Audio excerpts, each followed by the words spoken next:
Welcome to the latest episode of 5 on the Floor on the 5 Reasons Sports Network. Thanks for joining us on your favorite podcast app. We're on Spotify, Google Podcasts, Apple Podcasts, and Red Circle. Also, the 5 Reasons YouTube channel.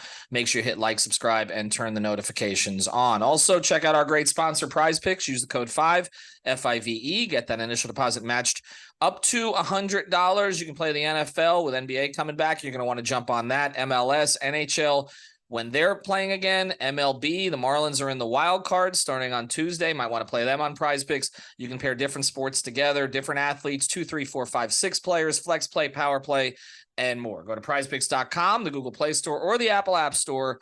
Use that code F-I-V-E. And now, today's episode. Down the Biscayne. Yeah. 5 on the floor, ride for my dogs. Where here's the thing, you can check the score. Hustle hard, couple scars, wearing bubble frogs. Just like Buck said, you in trouble, y'all. Kept the floor playing, got it all band. Y'all seen the block, stop with one hand. And Pat we trust, it's power, have the guts. We're here to bring the heat, y'all can hang it up. Welcome to 5 on the Floor, a daily insider show on the Miami Heat and the NBA, featuring Ethan Skolnick, Greg Sylvander, and Alex Toledo, plus others from the 5 Reasons Sports Network. All right, welcome back to 5 on the Floor. Here's today's floor plan. Greg and Alex have the night off. Make sure you check out the episode that they were on with myself and Brady, where we get into who can raise the Heat ceiling this season. So that was a very Heat-focused episode. Today, Brady is back. You can follow him at BradyHawk305. We've also got our guy Eternal, who you know from our playback feeds and from some of the podcasts here on 5 on the Floor. And this is another bad day for the Miami Heat. I feel like I could title a lot of episodes that way.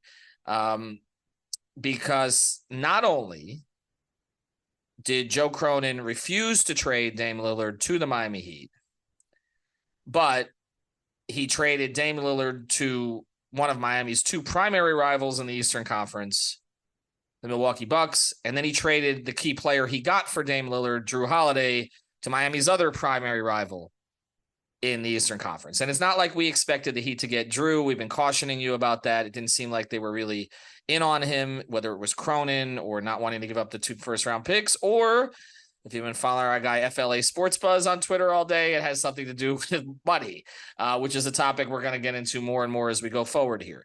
But the reality is this, okay? The Miami Heat going into training camp, because we are now, as we speak here, 12 hours from arriving at Media Day. Brady, myself, Alex, and Alejandro Vegas will all be there conducting interviews. Nothing's going to happen between now and then. We can assure you. When you listen to this, the roster that you went to bed with is the roster you're going to wake up with, okay? And that roster has essentially subtracted, because of free agency, but other moves, Max Strus, Gabe Vincent, Cody Zeller. I know some Heat fans are thrilled about that. Those are the 3 players who got playing time last year who are no longer here. It's added back Josh Richardson after, I guess, 4 years away. And Kevin Love is here, but he was here at the end of last season. Has added Thomas Bryant and also Jaime Jaquez as primary pieces. And Orlando Robinson's been given a full contract at this stage. Jamal Cain is back to try to compete for a role. And, of course, Kyle Lowry, Tyler Hero, and Duncan Robinson are all back, along with Jimmy Butler and Bam Adebayo and Caleb Martin. So this is the roster going into camp. Boston is going to training camp with Jrue Holiday and Kristaps Porzingis, even though he's already hurt. They've subtracted Marcus Smart, Grant Williams, Robert Williams, and Malcolm Brogdon from last year's team as core contributors. And the Milwaukee Bucks have sacrificed Jrue Holiday, but they've brought in Dame Lillard. They also added Cameron Payne today. So another move that they made. Start with you here, Brady. Which of those 2 teams, in your view, before we get into the Heat's matchups with them, which of those 2 teams, Boston or Milwaukee, improved themselves more this offseason? It's still the Bucks. It has to be the Bucks. They just added one of the best duos in basketball when you're talking about what we kind of went over, the fact of one of the best shooters in the league with one of the best interior forces in the league. You get Damian Lillard, a kind of another superstar who can cover up stuff backside and defensively. You put him around a roster that is always pretty good defensively, just with their structure, with Brook Lopez still being on the roster as well. It's still Milwaukee. They just have so much firepower that you have to go through. I think Boston needs to be recognized just because, Ethan, I remember we had this conversation where it's like, Yeah, they got Porzingis. They lost Marcus Smart, and their defense is going down the drain. Like, that is a big loss. We kept talking about that. Well, they replaced Marcus Smart with Jrue Holiday, who is essentially one of the best guard perimeter defenders in the NBA, if not the best. So, yeah, they definitely did get better. I think my one fault with Boston specifically is they're one injury away from kind of really being thin. Like, you look at the other guys on that roster. Like, I like Lamar Stevens as a good pickup. Like, I think he could be a solid kind of rotation piece for them.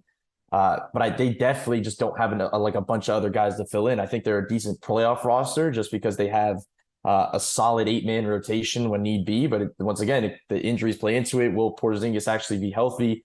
Even if he is healthy, I think the Robert Williams loss kind of means they lose a little bit of like their defensive versatility, just because they basically, and I know you said to wait to talk Miami matchups, but I kind of got into it. But just the fact that those guys are just constantly going to have to play drop. They can't really mix certain things in. But as for Milwaukee, they keep everything they basically had, except they just added one of the most dynamic offensive players into their offensive system around Giannis. So still, I think Milwaukee's still the tougher one that you're kind of looking at. Where do you come down on that without getting into the Miami matchup too much? Because I want to delve into that a little deeper. Milwaukee or Boston right now improve themselves more eternal in the offseason? I think it is the Bucks. Kind of go along with what Brady said. I mean, that's just a dynamic duo. Like, we'll get into all the other stuff later, but Dame and Giannis are just a terrific duo. Those are really, really spectacular basketball players. Dame, what he can do on the perimeter. He's also like a legitimate 3-level scorer, so he can get into you in the mid-range. Giannis, being just a wrecking ball from end to end. They're going to get a lot of fast break points. I think they're going to get a shit ton of fast break points. And then you have Chris Middleton, who doesn't have to give you, 20, 25 a night. He can just be that third person that you have to keep an eye on. So I think the Bucks are the team that is better in comparison to Boston. All right. Now, the one thing I know that people want us to talk about tonight is what Joe Cronin ended up getting for Dame Lillard. And I think we're going to hold off on that until the very end of this episode, because it does seem like there's a NBA Twitter celebration right now that everybody in Miami was wrong. And I don't necessarily agree with them, although I think Cronin made out better than I thought he was going to make out about a week ago. And a lot of that has to do with Dame relenting and adding another team to the mix and not saying just Miami at the end. But we will get to that for those who are listening to the episode, because I have a closing thought on that. All right, so let's pivot to the other part of this that is most important, because it does seem like Heat fans, and this was right before the Dolphin game happened, and then the Dolphin game took the rest of the wind out of their sails with what happened today. But it did seem like Heat fans just essentially collectively, at least on Twitter, just threw up their hands when the Holiday trade was made. Like, that this is the worst of all worlds, that, essentially not only did you not improve this offseason, but you stood by and watched. And again, we can argue whether they're at fault for that or not, and what other things played a role in that, as the two teams that you had to go through last year to get to the finals, that you finished well behind in the standings in the regular season, as they made significant upgrades, which are honestly costly upgrades. If you look at where Boston put its particular tax situation now. So, Brady, I'll go to this. If I was to say to you right now, these rosters are the rosters, Miami doesn't make another move, and at this point, I'm going to lean that way until they actually do something, right? Milwaukee, let's just say that they don't make another move. Obviously, Milwaukee and Boston are going to be, unless they're second apron, are going to be really intriguing teams for buyout players, and the rest to add to. We've seen this, like Phoenix. Everybody's like, how are they going to fill out their roster with Beal? They filled out their roster pretty nicely, which is why, again, I say you go all in, and then you figure out a way to add the additional pieces, because when you have the core, players are going to want to play with you. But I guess as you look at both teams, are you throwing up your hands against either of them? On paper, I think right now many people are against Milwaukee, and I still keep coming back to Milwaukee. And it's for this reason. Like, what Miami did against Milwaukee in the playoffs was like still to this day. We know what started in the bubble with building the wall against Giannis. Like, they're the ones who started that whole movement of trying to do that. They technically, in the games that Giannis played, were really over helping down. And sometimes it was like, yeah, let Bam just guard Giannis and move out the way. But they were really pinching in from the Jrue Holidays of the world that were basically saying you could have an inefficient night and take those type of shots. Now you're flipping Jrue Holiday for Damian Lillard, where you cannot have that valve to help off of. And you're kind of pushed. You still have the same guys around, like the Middletons you're not helping off of, the shooter, whoever that ends up being in that lineup, you're not helping off of. And then obviously Brook Lopez. So like on paper, I think you kind of are throwing your hands up in a way defensively because it's just a really tough unit to deal with, especially in a playoff setting. Like it's a very playoff built roster to me personally. As for Boston, I don't know. Like I still feel like there's opportunities where you could see in a playoff setting. And I know we probably, since it just happened, we're going to have recency bias. So we're going to scream about this, how great they are and all this, because I do think it was a really good pickup. But I think there are more valves to kind of figuring out a Boston type team than the Milwaukee type team, because they have the guys you can help off of.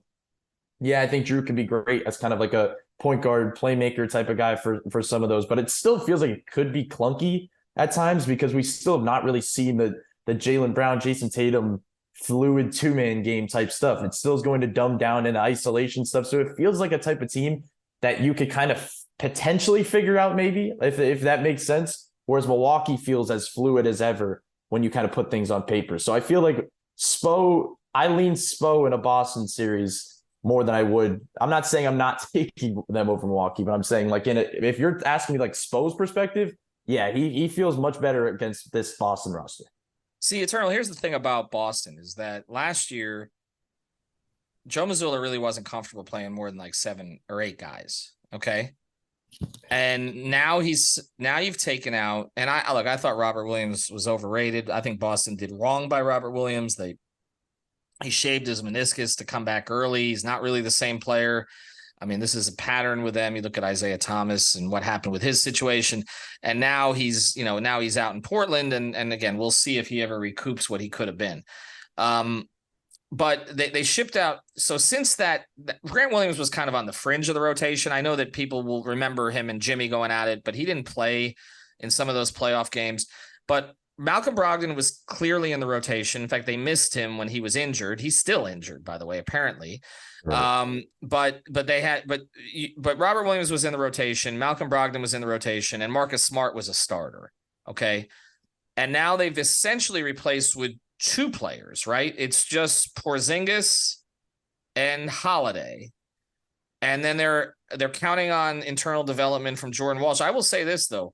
With the exception of Tatum and Brown, like they haven't internally developed anybody lately. Like Peyton Pritchard never really became what he was supposed to be. They've had a whole bunch of first-round picks that they've made that have not panned out. Are they better in your view? I mean, again, assuming Porzingis is healthy, which the season has started and he's already not. So I will say this, right, as Mr. Objective of the network. No. No, like you said, he played 7 or 6 people in the Eastern Conference playoff series, and you took away your depth. Like, if you remember the storylines or the headlines, going into last season, it was just about how deep Boston was. Oh, they have Derek White, or they have Malcolm Brogdon, they have Grant Williams and all of that. And so they replaced it with Jrue Holiday and Kristoff. Like, Jrue is somebody that you can depend on, right? Like, Jrue hasn't really been dealing with a lot of injuries. He's going to be really big for their locker room. So he's going to bring a lot of intangible stuff, all of that. He's been to the mountaintop, like all of it. Like, there's some stuff that, off paper, he can really do for their locker room. Kristoff is a good player. There was earlier in the summer, some of us wanted him on the Heat. But that also came with the caveat that he may not be there. So yes, it's good for him to be on the floor and the things that he can provide for you, but there's a large likelihood that Kristoff can miss some games, and some very important games, especially for a deep playoff team like Boston. And so it's like you look on the roster, and they took away Robert Williams, even though he wasn't, the same Time Lord that people, had grown accustomed to. They don't have Grant Williams to pull off the bench, even though he had fell out of the rotation just a little bit. Malcolm Brogdon was really good for them, up until he got hurt. So you're looking at the roster and you're like, yeah, you absolutely need internal development. So I don't know either. I don't know. Well, so I mean, but to that point, then, like, all right, you look at the rest of the East, okay, and Philly's still dealing with the Harden thing. Toronto didn't end up making a move. Atlanta subtracted John Collins. The rest of the conference doesn't seem like it's jumped over Miami still. Okay, that's the one thing I would say to Heat fans that, we talk about Cleveland. They've added Strus. We've had some come on the podcast think they may win the East. That was before the Holiday move, and before the Lillard move, by the way. So at this point, I don't know if that would still apply, but that was regular season related anyway. The Knicks, I think some are anticipating some improvement there. I'm dubious on that, and Brooklyn didn't do anything of significance this offseason either. They're just kind of counting on Ben Simmons to give them something, which is a big ask at this stage. So I don't think that people are thinking. I think people who are impartial on this, not just who are there to slam the Heat, I don't think they're looking at the Heat and saying, okay, they're again in that 7 to 10 range. I think that most people assume if they're healthy, they're somewhere in that 3 to 6 range, maybe closer to the 6 than to the 3. But somewhere in there. The question becomes, how much did Boston and Milwaukee distance themselves? And I guess this is what I would say that would make me a little bit more nervous, is that I do think Boston will be able to add to the roster as the season goes on. I think if they're not able to fortify the bench internally, they'll find a way to do it externally. And I do think that it does flip some of the matchups here a little bit, because the one thing we were saying, and Brady, you hit on this, was that Miami would have a distinct advantage over them without Marcus Smart, because that was a player who could defend Jimmy, could defend others. They didn't have that on the roster. Now they have Jrue to fill that spot, to take some of the ball handling off of Derek White, who's a good player, but I don't think you want Derek White 35 to 37 minutes a game. And so you end up in a situation with Jrue where, yeah, Jimmy sort of abused him in the playoffs last year, but you also know that this is a capable defender. And even though his shooting has gone down in the playoffs every year with Milwaukee in the postseason as compared to the regular season, he's still somebody who can get you 20 in a playoff game. And that will give them relief that they haven't had before. All right, I want to get into the Cronin part of this, though, after the break. So if you guys have takes on that, we're going to get to that. I do want to mention one more sponsor of the 5 Reasons Sports Network, our friends over at Better Edge. Use the code 5RSN. You can get $20 to play, and that's free money. And then you can join our contest for $10. You can try to beat the Pacer. I was the Pacer this week. I think I'm going 4-1 again this week. So we'll see how this goes for the rest of you. But 5RSN is the code. The great thing about Better Edge is it's legal sports betting.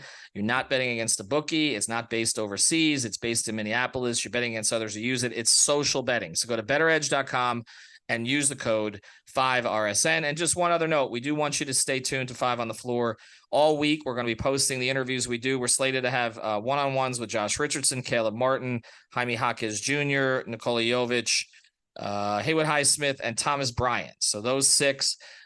Hero will likely be at the podium, I would assume, along with Jimmy and Bam. So we'll get you coverage of that as well. And from anybody else, Kyle Lowry, Duncan Robinson, that meets with the media. Let's get to the Portland part of this, and let's try to be as objective as possible. Okay. Eternal, I'll let you start. Did the Blazers make out well? If anybody is sitting down and being truly objective, I don't think they did. Right. And I would not say that Miami has just these ridiculous, high value first round picks, but in relation to the Milwaukee Bucks and the Boston Celtics, yeah. I mean, the Milwaukee Bucks and Celtics are probably going to finish with a higher seed over the next couple of years than Miami. So then what is the value of those picks, right? And so the reports are, that Tyler is going out, Nikola Jovic is going out, 2 first-round picks from Miami, plus pick swaps that Portland was going to get. Caleb possibly was going to Phoenix. And so Portland was always going to get DeAndre Ayton. So how can anyone say objectively that they got a really great deal from getting Jrue and then flipping Jrue to the Celtics? I just don't think that they got what everyone made it out to be, if I'm just being honest. Brady, when you look at what they got overall, I do think the Ayton deal would have happened anyway. It seemed like Grayson Allen was a sticking point for Phoenix, but Miami likely, whether it was Caleb or somebody else, probably could have made that thing work. It is interesting to me that nobody's talking about the quality of first round picks like Eternal just did, but that was a big issue when there were Miami's, but a couple of them are out a bit. So we don't know exactly what those are going to be. But again, you're talking about the Milwaukee and Boston organizations. It's not like they got a first round pick. One of the first round picks they got was from Golden State. Okay. So it's not like they got first round picks from Orlando, from Houston, unprotected, that kind of stuff. No, they got it from organizations that have been among the better organizations over the past few years. They're the same quality of pick as Miami could have given them. Robert Williams, to me, can you flip him again? Possibly. Is he damaged goods? Possibly. And that's a core piece that you're keeping. And even Ayton, although he could have come over in the other trade, this is a player that Phoenix was trying to get rid of. I think you can make the case they made out about as well as they would have with a Heat deal if they had actually engaged the Heat and the Heat had gone in with a little bit more than was initially reported, but what they were sort of willing to move. And they could have done that and still sent Dame to the place he wanted to go. So it feels like, to me, and again, maybe we're too lost in the sauce here. Can't see the forest from the trees. Choose your analogy, okay? And maybe we're just too Heat biased on this network. But to me, I look at it and I don't understand why everybody's celebrating it today. Am I wrong? Because they are celebrating it. Like, I'm reading a post right here that's got 1,200 likes, and it's for somebody I don't know. And literally, this is the post: NBA offseason winners: Bucks, Celtics, Blazers, Lakers, Pacers. NBA offseason losers: Heat, Miami, Pat Riley's team, Big Face Coffee, and Tyler Hero. I mean, this is the level of hatred. That's not one post. That's everywhere on NBA Twitter right now. Like, and I don't know that exists in the general atmosphere, but it exists there. So other than the fact that their two primary rivals in the East got stars, one got a superstar and the other got a star, should Heat fans be feeling this badly about it? And did Joe Cronin, who has been portrayed as evil Joe Cronin by Heat fans, did he win? I think they won in their standards, like in their eyes, in terms of like what they were viewing it as. And the reason I say that is because like there is a different view of the Jaime Jaquez's and the Nikola Jovic's of the world in their eyes compared to what others have talked about it as. And the reason I say that is because they are generating picks, and that seems like the direction they want to go. They want to develop their own draft picks down the line, no matter if it's 28, it seems like, or not. Whereas like they just want to try to flip as many as possible. And then getting a Robert Williams, you could probably add another pick to the fold. They just want to try to kind of follow, and Woj will probably do a whole essay on the notebook that he's writing it in, but kind of following the OKC path in terms of just or Utah's path. They're trying to get as many picks as possible, and he's done an outstanding job of doing this. But that's the direction they seem they want to go. Like they don't want to just have somebody else's developed potential guys. That just seems like in their eyes right now, they're saying to themselves, well, we've kind of put ourselves in a position to kind of get as much draft capital as possible. The Jrue Holiday got the picks that we wanted, and kind of the all the stuff we talked about with Tyler Hero and what he could potentially generate. And people said he wasn't going to generate what we were kind of were projecting. So I guess in their eyes, like it does seem like it worked out for them, but obviously it doesn't feel when you look at it in a zoomed out way that it's much different than what could have went with making your team's icon happy. So yeah, I don't really know how you're supposed to feel about that. I kind of feel like I'm so sick of talking about Joe Cronin, and now that it's over and Jrue's gone as well. And then can I just say, so we had the Damian Lillard thing went out the window, and then we said they were going to call up for Jrue Holiday. Jrue Holiday goes out the window, and now I'm seeing they're going to call up for Malcolm Brogdon. Yeah, can please stop. Please stop. Please stop. Please stop. Yes, please stop. Because then it's going to be they don't get Malcolm Brogdon, right? And then something else comes back to Portland. Like, can we make a suggestion? Pat Beverly, he can't even be traded right now. He's a free agent. What is it going to be next? I mean, it's like moving further and further. We're going from 10s to 8s to 6s to 2s to -3s. Like this is seeming a little desperate on the Heat fans' part. I think at this point, I'm not as far as Barry is on this. Okay. I'm not. And I understand why he's saying it. I get it because he doesn't want to hear it from Heat fans after every loss this year. and he's trying to lower expectations. I get it. I know some of where it's coming from. I'm not there. Okay. But I do want Heat fans to do this if they can. All right.